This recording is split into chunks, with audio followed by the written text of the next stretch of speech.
I'd just like to thank you all for the briefing, and I'm sorry I was delayed. It was unavoidable this morning with counting resuming in some centres. I had to be there.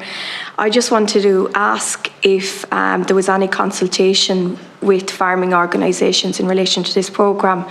I did express serious concern over the fact that the draft text didn't include the words farming or farmer.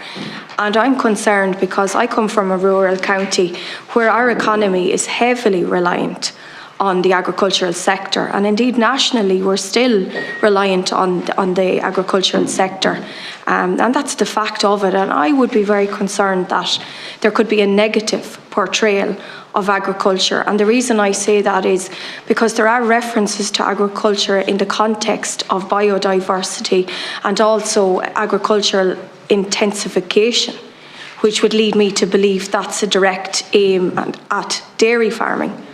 And I really am concerned because I think we need common sense to prevail, and we can't have a situation where the climate action programme laid out in front of students, many of whom come from an agricultural background, is going to cause alarmism, climate alarmism, or indeed indoctrination, as many will see it. So I'd just be concerned, and I suppose my burning question is, was there consultation with the farming representatives and the farming organisations? And if there wasn't, I would hope that there would be provision made urgently to engage with the farming organisations. Thank you, Deputy. My colleagues Esther and Aoife are going to respond on that. Thank you, Deputy, for your question. Following the initial publication of the draft specifications, there's another round of consultation, which is where people are allowed to submit into the NCCA their views on the initial specification, and they did so. And following on from that, the Subject Development Group reconvened and met and looked at the consultation submissions and what came back in from the public. So while I don't have the list of exactly, and Aoife may not either with her today either, we may not have the list, but we can get it, of who made submissions, on the draft specifications.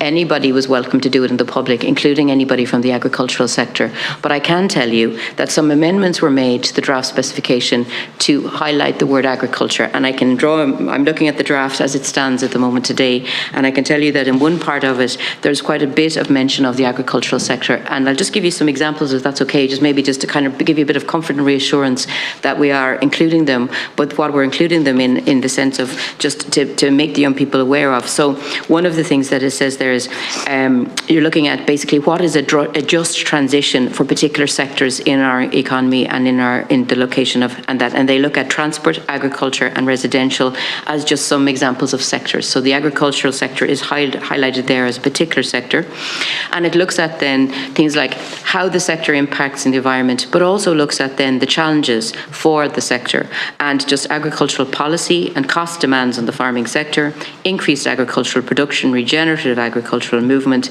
and variations of that, but looking at it from a just transitions point of view as well. So I think that will allow young people to have a look at the challenges, but also mindful that it is not against the agricultural sector is what I think you're concerned about. It certainly wouldn't be in that sense. I'm very concerned, and I'm even more concerned when you mentioned that it mentions the agricultural sector and how it impacts on the environment. I mean, farmers and farming families have worked consistently to make the relevant changes. They've bent over backwards. They're not being rewarded for doing so. And also, there is no substitution for direct engagement with stakeholders. I think there should have been more respect for the farming community. They were invited to make submissions, but that's not a substitute for direct engagement. We have huge farming organisations that represent tens of thousands of farmers across this state. We have 117,000 jobs in our agricultural sector, and they're facts. And the farming community has time and time again stated that they're willing to play their part. However, it is unfair to constantly put the spotlight on the impact that agriculture is having on climate action, when farmers and indeed the farming organisations have said quite clearly they will play their part. So I'm not convinced. I think there should have been respect shown and there should have been direct engagement with all of the stakeholders and not just a fluffy process of making submissions, because I just don't think that cuts it. And also, I don't think many schools will accept this.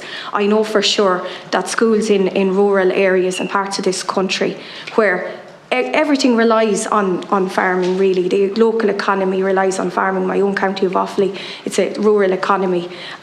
Those teachers and indeed the leaders in those schools will be very pragmatic. All we're looking for is a very balanced and fair approach to this. Now, the agricultural science programme already sufficiently covers the environmental aspect. So why overload the curriculum again, and why put schools under the pressure of taking on another subject? I just don't see the logic or the rationale for it. I really don't, because I know my own son studies agricultural science in Leaving Cert, and I've seen the textbooks.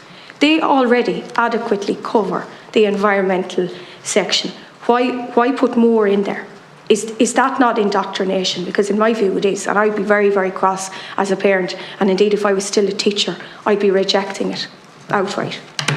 Okay, and I take your concerns, and I would say that the Leaving Cert subjects that are being redeveloped are to be complementary, not to, it's not meant to be indoctrination, and it certainly is that this would be, I suppose we couldn't have a subject about climate action and sustainable development without considering all of our sectors of business, including agriculture and others as well, and the contribution that they make in a positive way to our economy.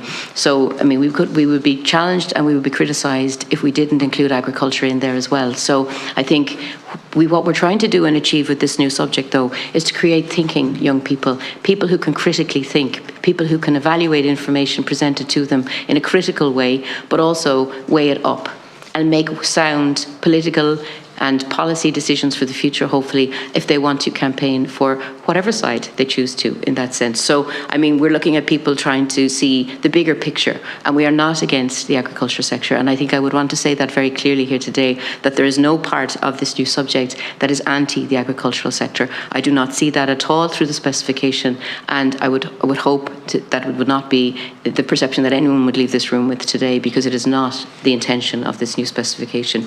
I might ask Aoife if she would like to come in and just maybe talk a little bit about the consultation process. There has been no different process for this subject than other ones, and I suppose we've streamlined those, but I'll let Aoife from the NCCA maybe just describe to you a little bit more about that. Yes, so our consultation process for this involved, again, a number of school visits. In this context, it was 8 school visits.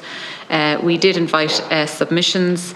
We did have a stakeholder event as well, and we had an online survey as well. So we do endeavour to engage with the public. And just to add, again, there is no intention in this subject or in any subject whatsoever to be putting a spotlight on agriculture in any negative way, because we absolutely appreciate agriculture is such an important part of our economy, but also culturally and socially and environmentally in a range of different aspects. The one thing we would say about the new curriculum in particular, which is the Climate Action Sustainable Development at Senior Cycle, is that we endeavour that students look at it from the perspective of their local community. And in that context, we feel that this specification would enable students to engage in their local community, be it agricultural community, be it urban, be it rural, or whatever. But I just want to kind of second what my colleague here said, that in no way is there any intention that agriculture should in any way be seen as seen in a negative light here. Just in relation to other subjects which would have a focus also on agriculture, we are working on redeveloping all the subjects across senior cycle, including agricultural science, which will be redeveloped, and hopefully the updated agricultural science specification will be introduced in 2027. So I think we need to be aware of the context here, that the climate action sustainable development as a subject is one subject across a suite of subjects where we are endeavouring to address the issues of education for sustainable development across the broader subjects as well.